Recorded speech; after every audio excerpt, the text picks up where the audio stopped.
Hello, this is Chase Glenn from the Alliance for Full Acceptance here in Charleston, South Carolina. My name is Chase Glenn. Like I said, I'm the Executive Director of the Alliance for Full Acceptance, and we're so glad that you're joining us today. And so I'm going to just take a few moments here and welcome folks and give people a chance to join. I'm so excited about today's conversation. We have DeLesslin George Warren joining us, and I will talk more, get into more about who DeLesslin is and allow him to tell his story. But for the moment here, I want to just welcome everyone.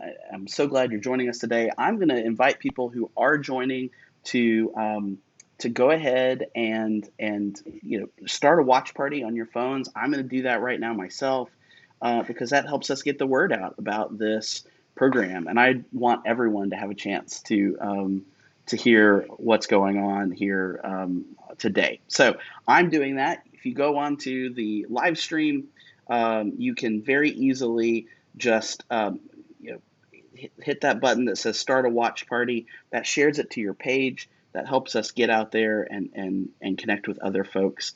I said it's so easy, and I'm having to scroll through. Okay, there we go. I'm doing it right now. So if you want a chance to do that as well, that would be awesome. So again, my name is Chase Glenn.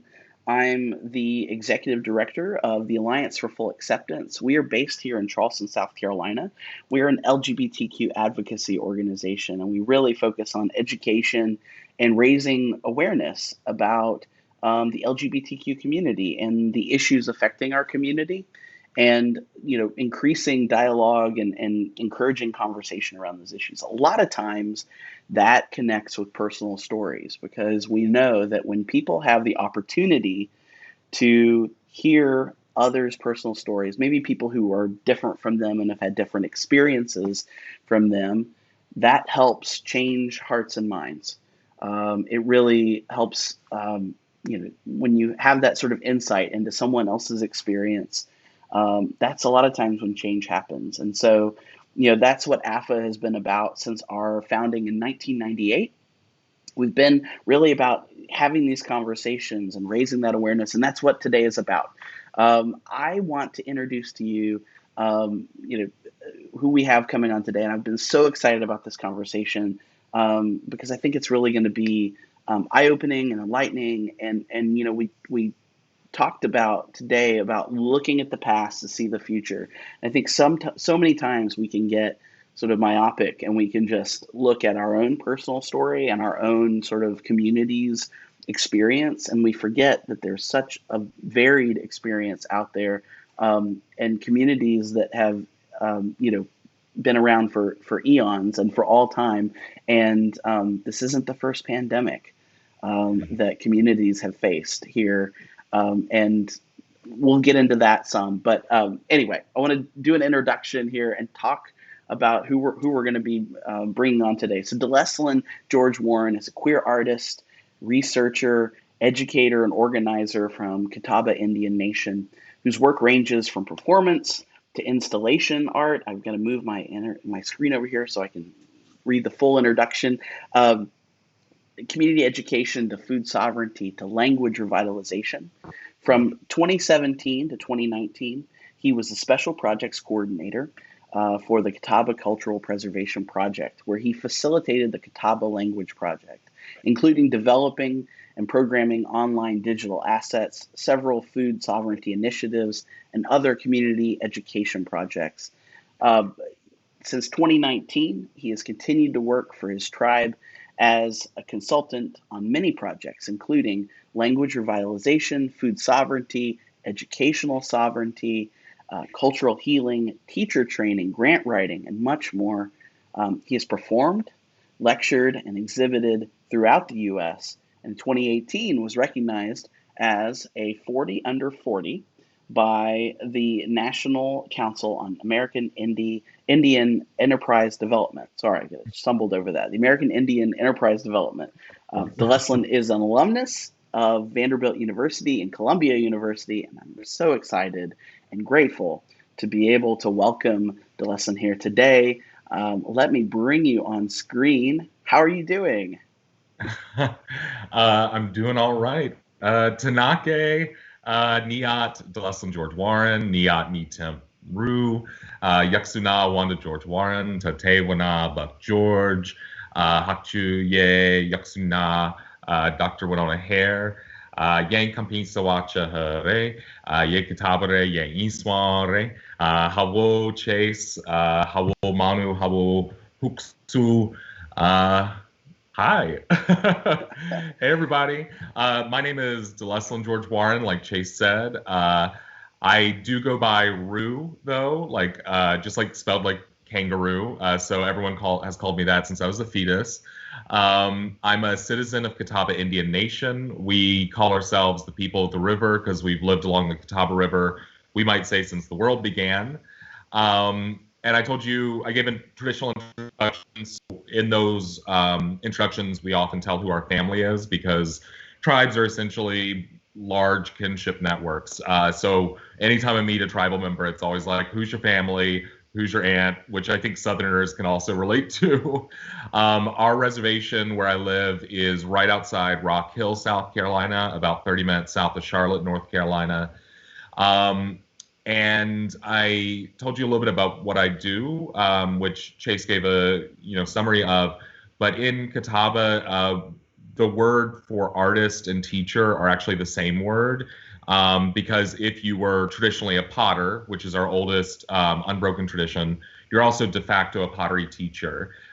So I've kind of hopped around a lot in my professional life, and looking at it from 1,000 feet, it might seem very disparate, but I really love when I started getting into the language and I discovered this word, Yenkampisawacha, because it felt like it gave me language to talk about where I'm coming from with my work, which is thinking about how education can be an art form and how art can be an educational form.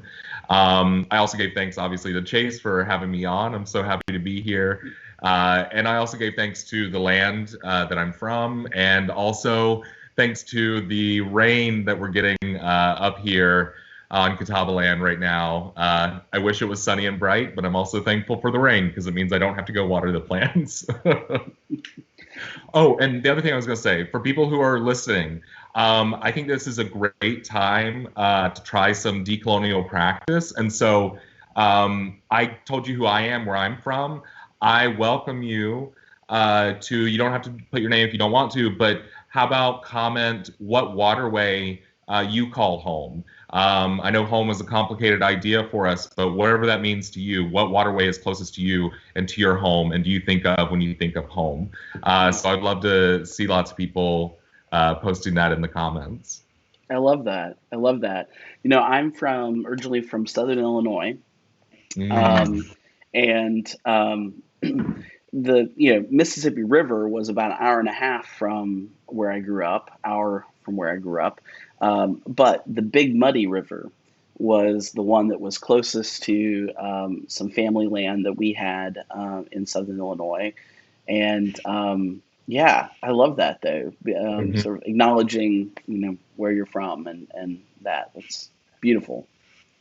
And it's a great way of remembering that even though you grew up near the Muddy River and the Mississippi River, as the water protector said at the No Dakota Access Pipeline actions back in 2016, water is life and water connects us all, right? So, I mean, in a very material sense, like I'm not talking woo-woo, right? Scientists, hydrologists talk about this, that something that affects the water system here is going to affect the water system elsewhere. So, yeah, I love hearing what waterways people are from. Yeah. That's awesome. Well, again, like Ruth said, we want to invite people to comment and participate however feels safe and authentic for you, and join us in this conversation. If there's any point where you have any questions for Rue, please do put them in the comments, and we will do our best to respond to those and bring those into the conversation. So, Rue, you said, I keep calling you Rue. You said this was your nickname that you've had since you were a fetus. Can you tell us more about that nickname, maybe where it came from? Yeah, so my legal name, DeLesslin George Warren, it's my full legal name is DeLesslin Evans George Warren. My family's really into old family names that no one's heard of before and are hard to pronounce. And so DeLesslin is an old family name on my dad's side, which is my non-Catawba side. And Evans is an old name on my Catawba side. George is actually a Catawba name, even though it sounds English. Back in the 1700s, my family started using the name George because at the time it was King George over in England. And so we wanted to assert that we had some sort of leadership role and to be seen as on the same sovereign level as the King of England. And then Warren is from my dad's side as well. So anyways, long name, difficult to pronounce. When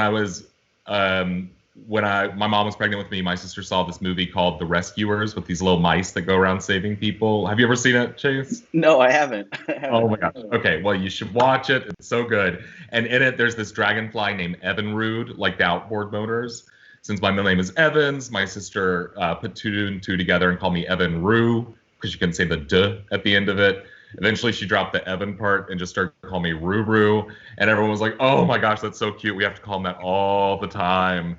So everyone called me Roo, even when they were mad at me. And I didn't know that my legal name was DeLesslin until third grade when we had a substitute teacher and she was calling roll. And she was like, DeLesslin? And I was like, what weirdo has that name? Turns out it was me. But here we are. So, Rue, well, thank you again for being with us today and talking about being willing to share your experience and such with us. So, obviously don't want to ignore the current reality of what we're all living in. You're sitting in your home. I'm sitting in my home.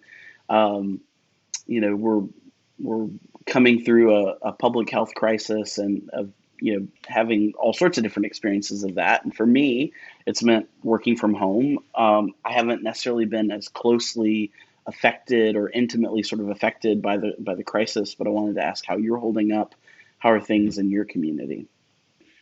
Yeah, well, for me personally, well, on one hand, I want to say that I'm very lucky because my job in general is working from home and working in gardens and stuff. So most of my job can be where I'm socially isolated. So I'm very lucky to be able to keep working and having income. I'm also lucky because of the art and lecturing, I travel a lot. And I think because of coronavirus, a couple of gigs have had to be canceled, but actually I'm very thankful for that because I was getting very burned out on traveling. And also I just have a lot of ambivalence about traveling for speaking engagements and conferences, particularly if those are about environmental justice and ecology, because it's hard for me to square going somewhere to talk about this and in the process, using up so much carbon on an airplane. So I'm hoping one thing that might come out of this is that this sort of interaction becomes more common. Not that, internet conferencing it's not like it's carbon neutral, but I think this is an opportunity. Like you don't need to fly me somewhere to talk for an hour, right? So I'm thankful to get some rest and to be at home. I'm also exhausted because there's a certain kind of fatigue that comes from interacting solely through video. I was talking with a friend the other day and I was joking, well, not super joking, but I said, I just really miss applause. Which growing up, my family always said, Rue doesn't like people, he just likes audiences. But there's like a lot of energy I get from being in front of a live audience. If you're a performer, like you're giving out energy and the audience is giving it back. On these formats, even though I know there are people out there listening, and I know you're listening to me, Chase, it often feels kind of like you're just standing at your TV and talking to it. So it's very draining for me in that way.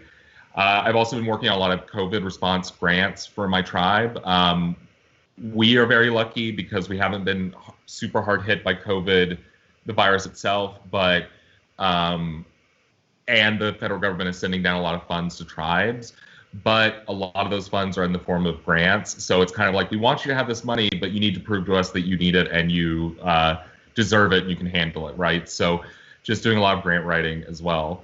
For my community, like I said, we haven't been hit super hard by the virus itself, but I think all of the social changes around it have really highlighted a lot of the economic precarity and social precarity of a lot of our tribal members. I'm thinking about a lot of people who work in service industries or those kinds of things, and not being able to go to work, or being being considered an essential employee, but then having to figure out what to do with their children who are not going to schools right now. And we decided to close our child care centers for the summer. So, like, what do you do with your children? I'm thinking about elders who really rely on other people to take care of them. Now, all that being said, I think my tribe has done a really great job making sure that everyone has food, making sure that people's childcare needs are being taken care of. But it's still, difficult. Yeah. I was listening to NPR the other day, and they said that I guess the White House was reestablishing the White House Council on Native American Affairs.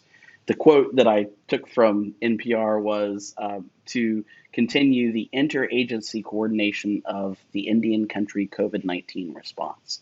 Not that you have to have a personal response to all that might be loaded into that statement, that blurb from the White House, but do you have any sort of thoughts on that, sort of immediate kind of, what does that mean? Does it mean anything really? Can you speak to that at all? Yeah, I think I would have, like, I haven't heard anything about this. This is actually the first time I'm hearing about it. So instead of Sorry to put you on the spot. I should have given you a heads up. This is totally fine. I think what I'm gonna do is respond with questions that I might ask about that. So my first question is, who's on it? When you look at the history of the United States, so much of Indian policy has been done to us and not with us. And so I want to see not just folks from Indian country, but experts in public health from Indian country. We have brilliant people working on public health in tribes across the United States and in cities that have large Indigenous populations. So I know that those experts are out there, and if the point of this is to coordinate that response, I hope that those people are on that group. The other question I would ask is, what sort of resources will be given to tribes because of this? If all they're doing is trying to coordinate the response but not actually putting resources into it, then it feels like maybe it's going to be more just more structures that we're having to work around while not getting adequate resources. So those would be my first two questions about it. The first one I'm particularly concerned about because this administration doesn't tend to look towards experts in areas, and we are, of course, the experts on what our communities need. So that's the one that I would be keeping my eye on the closest. Yeah, that makes sense. I think this, when I'm thinking about sort of the queer community or any minority community in this country, and sort of the effects of this current administration's policies and just the general rhetoric coming down from the top. I know, we know the LGBTQ community has seen a spike in violence against the community, discrimination. Are we seeing that among the different, tribal nations in this country? Are we seeing the sort of increased discrimination, increased sort of hate crime, or, what is that? Is there an impact there as well? I don't have any data on it. I think I'll kind of articulate the situation that I'm aware of, and then ask some questions about it, which is, I'd heard that there's a global spike in domestic violence, which is a particularly difficult issue on tribal reservations. I do want to make an asterisk that when you look at historical documents, there is no documentation of domestic violence in Indigenous communities, and I hope we can come back to that in a little bit when talking about looking at the past to see the future. And so that prevalence now in our communities is a direct result of U.S. policy of boarding school systems where violence and education and child rearing were all melded together for generations that were taken away from their families. So I know that there's this global spike in domestic violence. I don't know what it looks like in Indian country. I also know that Native American women face the highest rates of sexual violence and stalking and gendered violence, along with Two-Spirit people and other gender variant people in Indigenous communities. And so I'm wondering what that looks like right now during COVID. And then kind of the thing about both of those is that we don't have great data. A lot of the data that we have on these things are done by activists, by communities, to try and get this data to understand what's happening, because there's been almost no resources put towards understanding this national issue for Indigenous communities. And so I think, I'm a little bit of a nerd. I love looking at data and like thinking about trends and stuff like that. And what I know is that we just don't have enough resources being put into data. And when I say data, I'm not looking for a top-down approach. I'm thinking, what would happen if we gave a lot of money to national tribal organizations to coordinate data collection efforts that respects the sovereignty of the tribes, but allows them to get a better picture of violence in communities and outside communities. I also think something to add on to this is something we talk a lot about in Indian country is deficit-based research versus desire or resiliency-based research. So much of the research that's been done on us as objects of study have been about what are our deficits. Oh, they have so much violence. Oh, they're sick. Oh, they die young. Oh, like all these terrible things. And what happens when you just build up that rhetoric of deficit is that it kind of becomes a reinforcing reality. I remember my freshman year of college, I went to student health, and I filled out the form and I checked Native American on the form and all this stuff. And then when I went in, they were asking me about my drinking habits. And it's college, like I was in a community I was in a group of people that did drink, even underage. And so, but they really were asking me a lot of questions about it. And they said, well, be careful because you're at a higher risk of alcoholism because you're from a Native American community. Later, I went and asked my other friends. I was like, did you say that you drank? They said, yeah. And I said, did they have like a lot of follow-up questions? And they said, no. And so like that just is a very stigmatizing experience for us. So, there's this deficit-based model, and then there's the resiliency model or the desire model, which is going into communities and saying, what do you see for yourself? Where do you see the strengths in your community? And what does your community want? What do you and your community want in the future? And the beauty of that, like when I mentioned that, people are like, but you have to talk about the problems. It's like, yeah, you do. But when you talk about what you want, you're necessarily going to be talking about what the problems are on the way. But you're not going to stop there. You're going to go to the next step and say, this is what we see for ourselves. So that was a long, winding answer to your question. No, that's wonderful. That's really wonderful. And that I love that sort of description and that sort of explanation of the two ways to sort of approach that conversation. And thinking back to last week when we did our Advocacy 201 session where we were talking about storytelling and advocacy, and having those conversations with policymakers, change makers, and trying to shift that conversation away from just constantly talking about the negative, talking about, obviously, yes, there are hate crimes perpetrated against LGBTQ folks. We could talk about the numbers. We could talk about how horrible that is, because it is very bad and disturbing. But shifting that conversation can be really powerful, and it takes it away from this sort of trauma-centered sort of narrative. And that's sort of what you said just sort of reminds me of that sort of piece of that. And it makes me think also, like, what is the purpose of performing our trauma for people?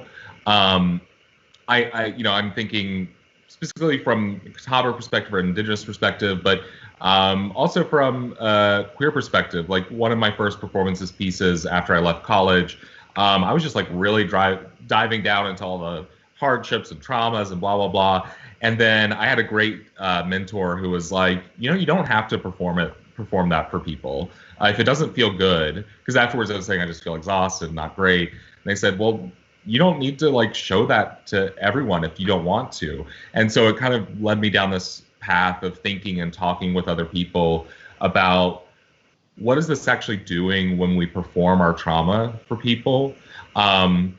Is it actually creating change, or is it giving people something?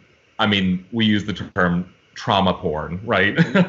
I'm just like, oh, that's so sad. It's so sad to see that. But then being able to continue with absolutely no changes to the system that caused it.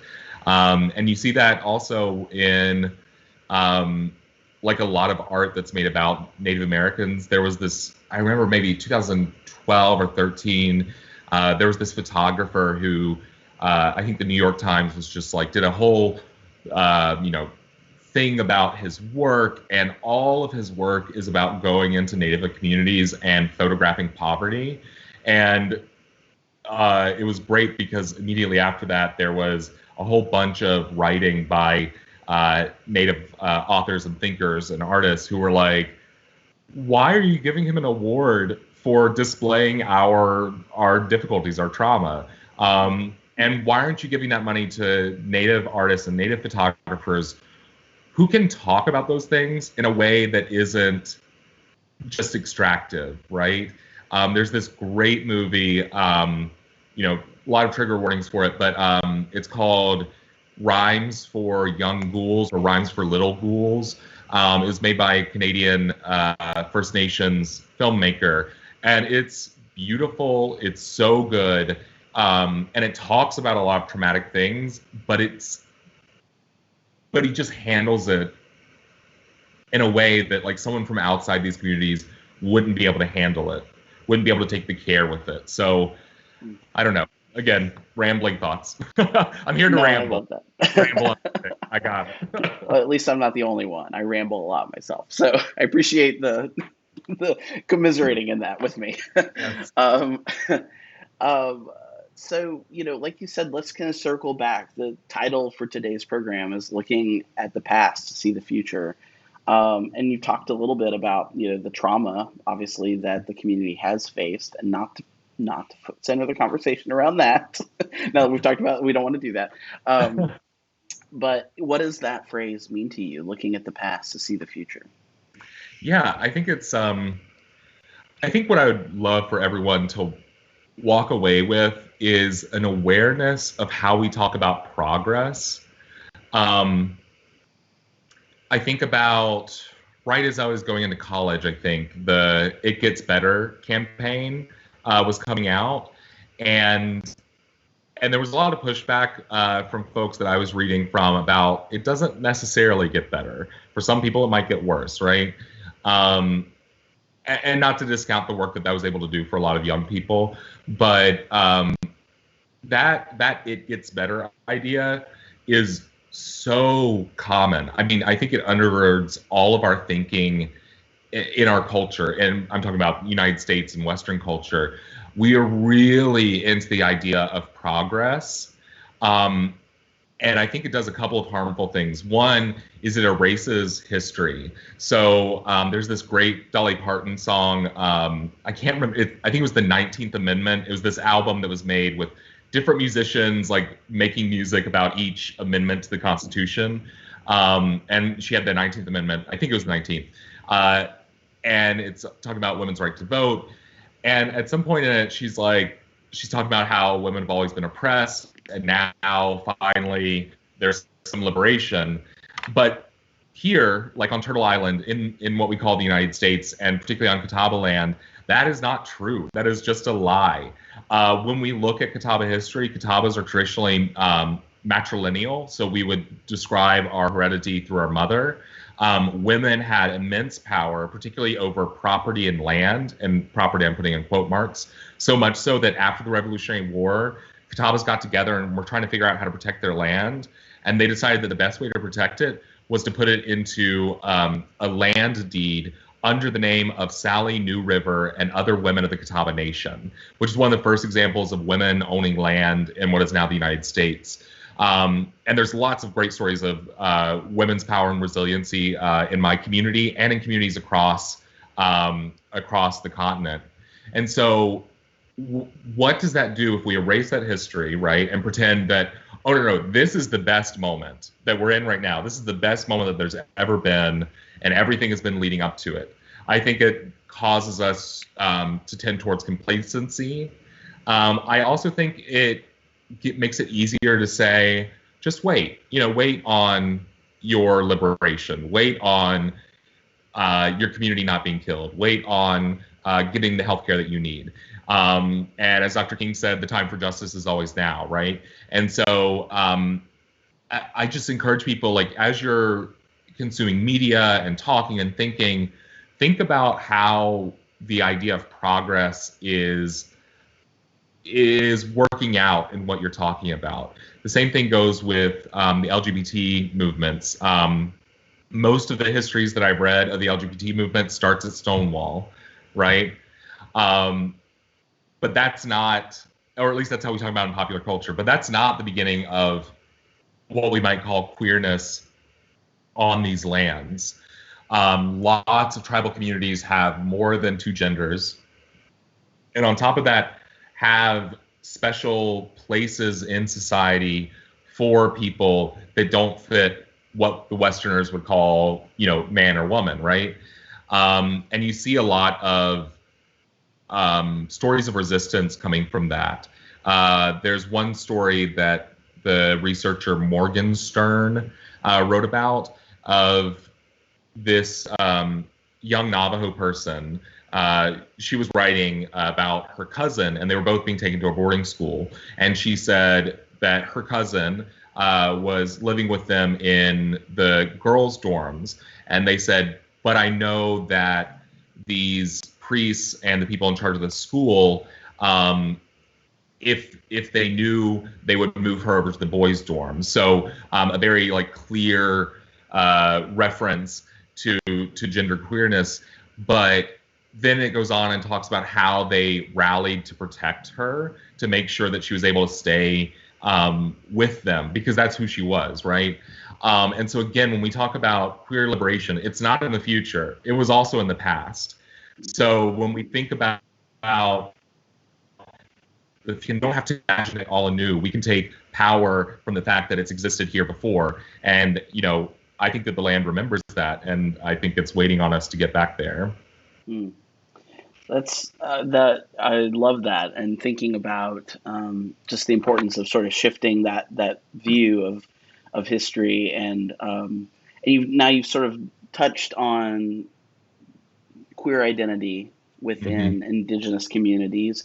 Can you speak more to that, and maybe even talk about your personal experience of coming into understanding your queer identity and what that experience was like within the Catawba Indian Nation? Yeah, so like I said, lots of communities have these traditional roles and still have language around them.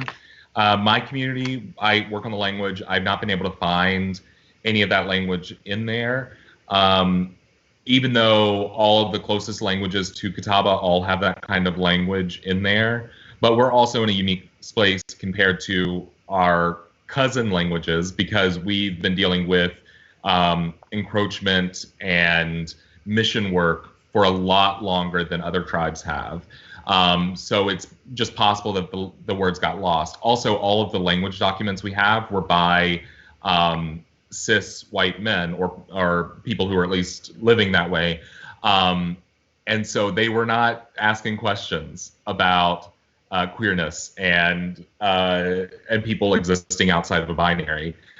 But that being said, one of the things we're working on right now is having conversations with other LGBT folks from my community to talk about what would those words be in our language. Every tradition has its first day on the job. And so one of the things we talk a lot about is how we can be good ancestors to the future generations. And so if that means even just coming up with words in our language for folks who don't fit a male-female binary, and that makes it easier for young people coming up in the future, then that's great. That being said, my personal experience, I came from a very progressive household, so I was never taught that queerness was a sin or anything like that. There were still, some hangups about gender and masculinity and stuff, but nothing like vicious. But I also went to a conservative Christian school from preschool until 12th grade, where that message was very present. But I grew up with a mother who taught me, like, if someone says something wrong, you gotta argue with them. So I got in a lot of trouble with my Bible teachers and with other teachers because I would just constantly question what they were saying. And after school, she'd be like, "So what'd you learn today?" And I said, "Oh, I learned gays are going to hell, blah, blah, blah." And she'd say, "Well, do we believe that just because they say it's true?" And the correct response is, "No, you have to question everything." So I was very lucky that even though, growing up in the Southeast, growing up in a pretty conservative community and school, I still had a home life that kind of reassured my existence. I didn't come out, though, until I was in college. And then on top of that, I don't like the idea of coming out. I think it's like an unfair burden on LGBT people. If you want to tell everyone, great, go and do it. But it's like so unfair to me that I have to like announce this to people, whereas my straight relatives don't. If everyone had to come out, then great, I'd be fine with it. When I think of coming out, I actually think of coming out as Catawba, because as people can see, like, I'm not coded as an Indigenous person, right? I have the privilege of being able to walk through stores, by police officers, all these things, and everyone sees me as white. And so when I want people to know that I'm Catawba, I have to come out to them. I have to literally tell them I am Catawba. And what's interesting is when people resist that, because I get a lot of questions from people. Like, "Oh, you don't look like it. Oh, I'm sure your great-great-grandmother's a Cherokee princess. Like, oh, so you're just like Elizabeth Warren," like all these things. But which I don't mind from other Indigenous people, because there are a lot of like pretendians out there who are not from tribal communities who want to pretend that they are. But it's like for people who are not Indigenous, where I'm like, no, like I live on the reservation. Like I'm trying to tell you, I am Catawba. So when I think of coming out, I actually think more about coming out as Catawba than I do about as coming out as queer. That's right. I mean, and that is, you've already spoken about this to some extent, but then that also just, again, sort of highlights this sort of the intersecting identities that you hold. And, it reminds me, we had a conversation, one of the very first virtual programs we did at the beginning of this time of social distancing was actually with members of the trans community. And one of our guests was a trans guy from the Columbia area, Greg Green. I'll name check him here. He's awesome. But he talked about his experience as a Black trans man, and that oftentimes for him, and I don't want to interject my own editorialization into his comments, but for him, oftentimes the discrimination that he faced as a Black man superseded his experience as a trans person, and he led with that as especially as a passing trans person, and this idea of passing. And so I think it's really interesting what you said about people don't read you necessarily as Catawba, and so in some ways you pass for better or worse. I'm not it's not a I'm not saying it's a good thing. I'm sort of mixing my metaphors here, but Really good. yeah. So reality, that's interesting. Right? And it's important for us to think of,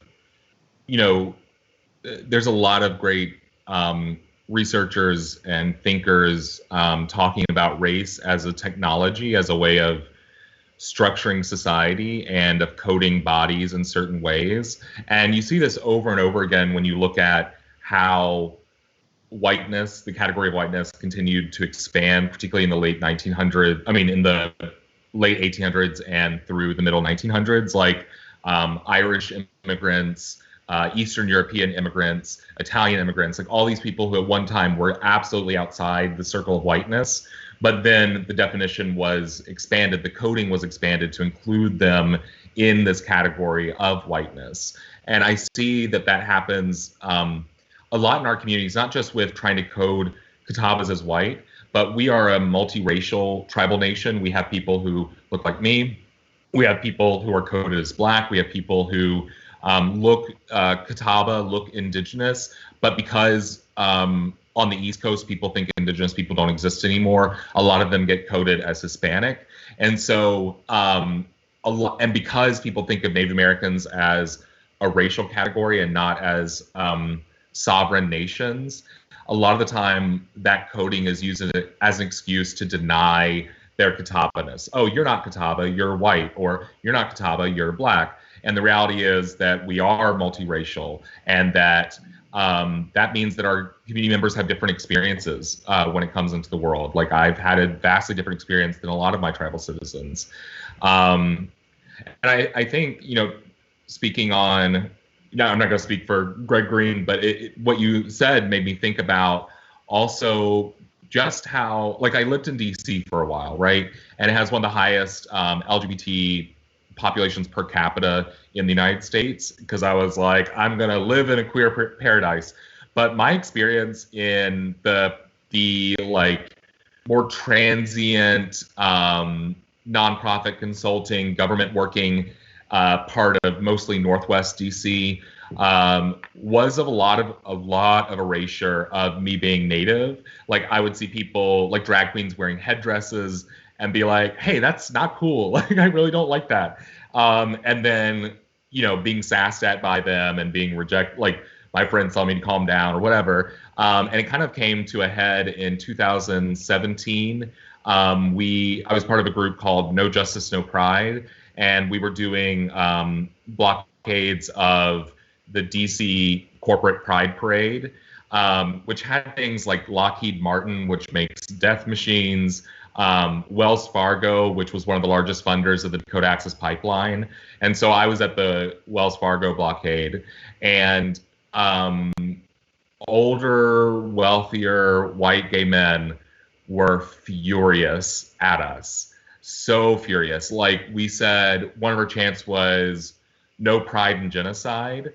And there was like a group of them that started chanting, we don't care about genocide. And it's like, then what is this? Then what is this coalition? Like, is this a coalition at all if we can't even care about each other's genocide, right? So I think there's also, like, within LGBT communities, there's a lot more that we haven't talked about that we got to talk about as a community. Wow, we don't care about genocide. That's Yeah, nothing like pride to bring that spirit out in people. Yeah, I was like, oh, okay. I mean, privilege, right? I mean, that's what that's about. As can you speak to? I'm putting you on the spot here, and this is sort of maybe a weird question, but I mean, I think it's always good to think about our own privilege that we carry with us, and even within marginalized communities, there are some of us that have privilege that's different than others. Mhm. Can you speak to that from your own personal experience of maybe privilege that you carry or that you don't? Oh, yeah. I mean, I think I'm incredibly privileged, right? Like, first off, like I said, I'm white coated, so I would see relatives of mine being followed around the store, whereas even if I was actually the one that was shoplifting, no one followed me around Sears, which is when I knew I was gay. I was shoplifting from Sears. So there's that.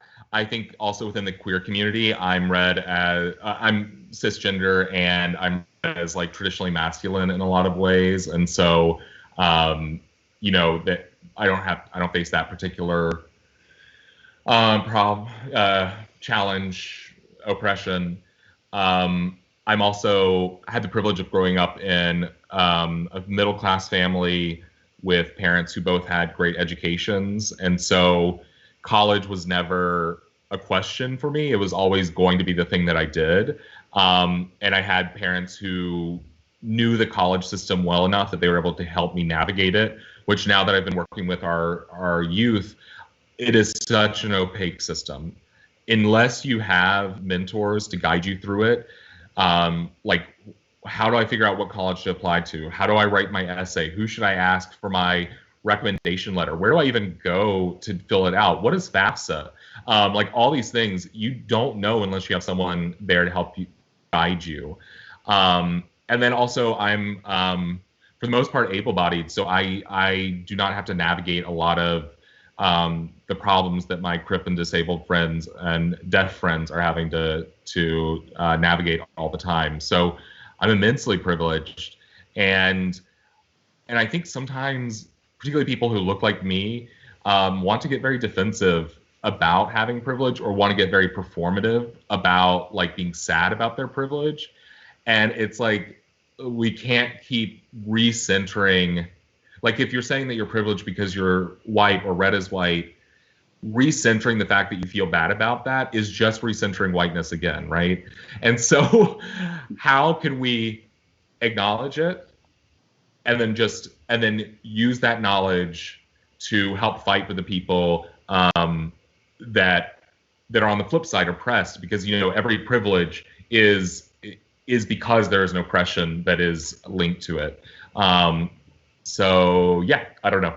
Those are my thoughts. No, that's really good. I mean, I think you're totally spot on. As someone who has privilege, bringing it back to myself, like that's not helpful to furthering, the conversation and actually making change for people. Yeah, I do want to say one thing about kind of along those lines is I've been in a lot of places where they'll have like POC places, and I do not identify as a person of color. I identify as Catawba, and if you're really twisting my arm, as Indigenous, which for people out there, I know a lot of people are confused about terminology. I will tell you that every Indigenous person I've met vastly prefers that you refer to them by their nation or their tribe or their community. I want to be called Catawba. I don't really want to be called Native American. But if you had to like use a blanket term, you could use Native American for folks in the US, First Nations for folks in Canada, and Indigenous for people around the world. That being said, there's always going to be people that have rightful problems with that language, that are going to problematize that language. And if that happens, listen and be open to their critiques. But yeah, and so these POC spaces, I don't identify as POC, so I don't want to be in there, or I don't want to take up space in those places. But I also think that in Canada, they do a good job of they use BIPOC, Black, Indigenous, People of Color, and I like that a lot more, because then it's like, oh, okay, so you do want me to come and talk on this. The other thing is that like there's this dynamic, depending on where you are in the United States or Canada, on how society thinks about Indigenous people. Before I talked about on the East Coast, it's erasure. So when I say I'm Catawba, things that I've gotten before is, I thought they all died out. Do any of you still exist? Are there any real Catawbas left talking to me? And then there's the flip side for places where there's more Indigenous people. I'm thinking about the Southwest. I'm thinking about the Dakotas, where Indian is turned into a racial category. And so if you look Indian, you are going to be racialized for it. And so like when those conversations come up, like for example, about there are some artists and rappers from Indigenous communities that are trying to reclaim the R word, for the team up in Washington. That's not for me to do, because I've never been racialized with that term, right? And it's not something that everyone would ever apply to me. So, I think that dynamic also exists in the United States, and it's one of those things where we got to really talk about them, and a few words, a few like code words and keywords aren't going to untangle the complexity of those identities and those existences.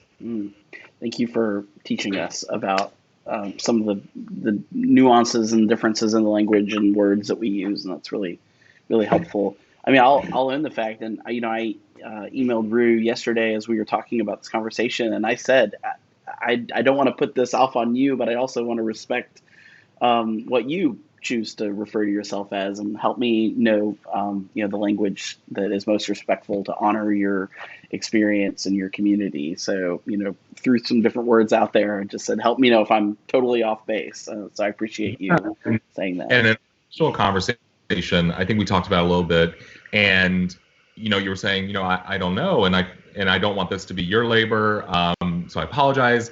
And what I had said to you was, one thing I want to point out is that it's on purpose, not your ignorance personally being on purpose, but that this is a feature of colonialism, right? That when we talk about how our schools talk about Indigenous people, they talk about them in the past. There was a survey done of textbooks, and more than 90% of textbooks do not mention Indigenous people after 1900. So what lesson are we teaching kids? That Indigenous people just don't exist anymore. So when you're thinking about, like, for any folks out there who are like, wow, I really don't know anything about Indigenous communities, it's on purpose, right? And so if something's been on purpose, if ignorance has been created on purpose by a settler colonial system, you have to actively engage to thwart it, right? You can't be neutral in a moving train, right? And so the other great thing is that Indigenous people are brilliant, and we've been making lots of writing and art and films, and there's so much out there for folks to go and find. One great website is by Dr. Adrienne Keene. It's called Native Appropriations. And if you just want to hone your skills of kind of identifying erasure and appropriation and how Native Americans are being talked about in popular culture, that's a great site to go to. And I think that'll give some tools in your knapsack for being able to look at culture and think about, why are Indigenous people being presented in this way? Or alternatively, why are they not included here? Like, why are they specifically erased from this story? So yeah, I would encourage everyone, fight against that purposeful ignorance and decide, you know what, I'm gonna learn this because I know it's the right thing to do. I thank you for the resource sharing. That's really helpful. And I'll be checking that out. So we're going to pivot just a little bit here as we're getting close to time. I'm going to wrap this up, but I want to make sure we talk about your art. I also want to just reiterate, for those who are joining us, if you have any questions or comments, please feel free to put those in the comments. I've noticed I had some comments on my watch party, and I had not been really very closely watching this, but some people mentioned the waterways that were close to their homes. That was from the very beginning. And this, I'm going to call this comment out. This is from Catherine Davis, who is based here in Charleston and leads an amazing organization called Enough Pie, which actually is a great segue to what I'm going to ask you about next. But when we were talking about, and you were talking about this idea of the way that we sort of have this conversation about history and the that, like, now this time is the best time in history, and that somehow that whole sort of idea of progress, and you said it so much better, so I'm going to stop saying what you said, but Catherine said, "We cannot wait. Now is the time. Thank you, everyone, for all your efforts for justice." And I just wanted to share that because I thought that was a really lovely sentiment for you. And Yes, Enough Catherine. Pie, yes, Enough Pie does incredible work here in the Charleston area around art and placemaking, and create, using, art to create places that are, sacred and special and beautiful within our city. And so I want to kind of make that shift to talk about your art. And, I don't want to say exactly what you do, but how that relates to your identity as Catawba, as just you as an individual and artist. Can you share with us some of what you do? Yeah, absolutely. Really quickly, first, thanks, Catherine. Yes, we all got to do the work, right? And I love that name, Enough Pie. And I'm going to go on one tangent, and then I promise I'll come back to my artwork. So another kind of underlying supposition of our society is that there's not enough, right? Advertising is really built on the idea that you don't have what you need and you need to get something else, right? That's the only way that we're able to sell cars and all of these things to people. But when you think about the lessons that we can take from the world around us, the earth doesn't deal really in austerity, right? Plants don't deal in austerity. Like when you cut open a squash, like if you're, making pumpkins at Halloween or cooking something, a squash doesn't make one or two seeds. It makes hundreds, if not thousands of seeds, right? And there's a great exploration of this in a book called Braiding Sweetgrass by Robin Wall Kimmerer. She is from Citizen Potawatomi Nation. She's also a botanist and ecologist and a poet. So it is this beautiful, beautiful book bringing together science and indigenous epistemologies and just presenting you a poetic view of what our relationship with the world could be. I encourage everyone, like, if you're looking for something to make you feel grounded in this moment, that is the book to go and read, Braiding Sweetgrass. She also did an hour-long talk with Krista Tippett on the On Being podcast. So if you want to dip your toes in, that's a great place to go because Robin Wall Kimmerer's voice also sounds like a big hug. So it's just like a lovely way to spend a rainy afternoon. Okay, so artwork. So my background is actually in operatic performance and musical composition. That's what I went to Vanderbilt for. After I graduated, realized that the classical world isn't really for me, mostly because the definition for what music is and what a successful performance is very narrow. I'm very eclectic. I want to use whatever I can on the performance and musical palette to get across an idea. So I've done performances where I've made pigeon noises. I've done performances where it was 5 minutes of me making sounds like the wind, whatever I need to get kind of what I want to across to people. After leaving college, I started doing performance and theater work. That's the other thing, is that I'm not tied to any one medium. It's kind of like when I got a research fellowship to go to New York, there's tons of performance art spaces in New York, so I was able to do performance art all the time.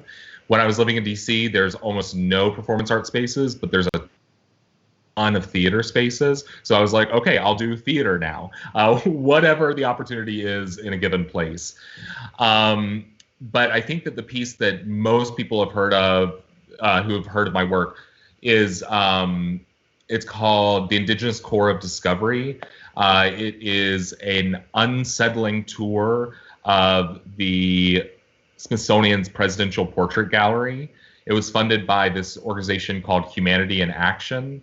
And so for 3 months leading up to the 2016 election, I was guiding small groups of people to the Smithsonian through the Presidential Portrait Gallery and talking about the Indigenous history of each of these presidents, how they were interacting with Indigenous communities, what sort of long-term effects they've had, and how Indigenous communities resisted their efforts.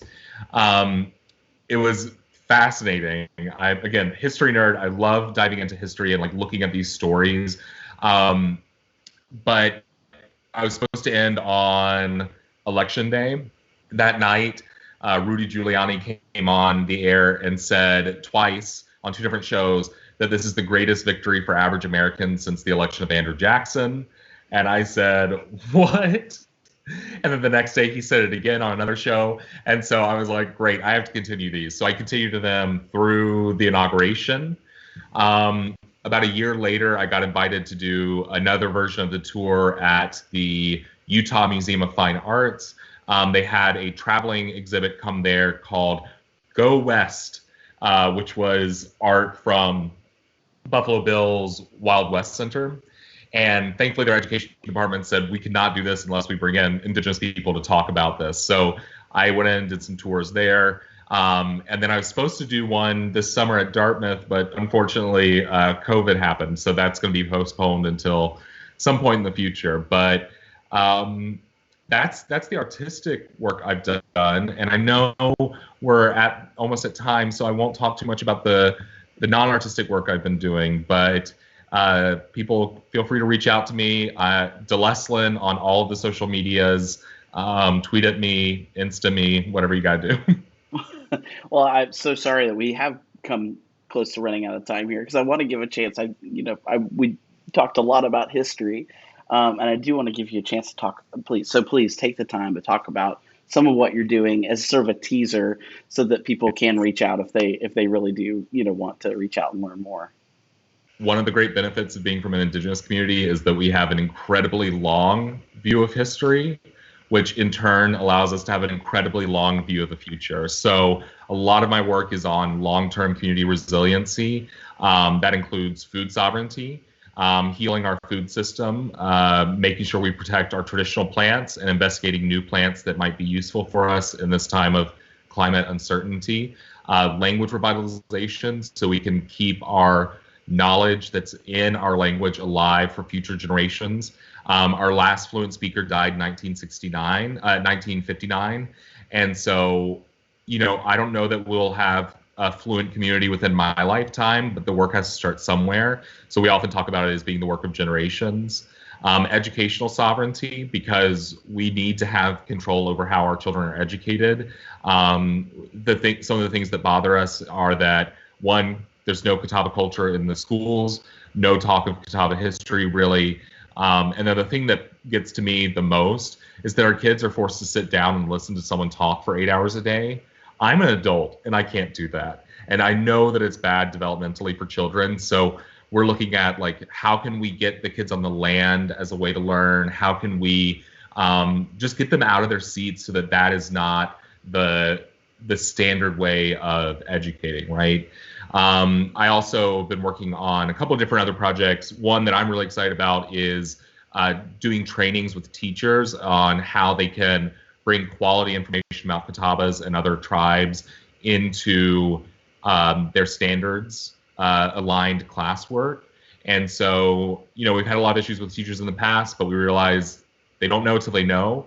And so if there is anyone out there working in a school district, particularly in South Carolina and North Carolina, and you want a training for your teachers, please feel free to hit me up, and that's something we can absolutely do.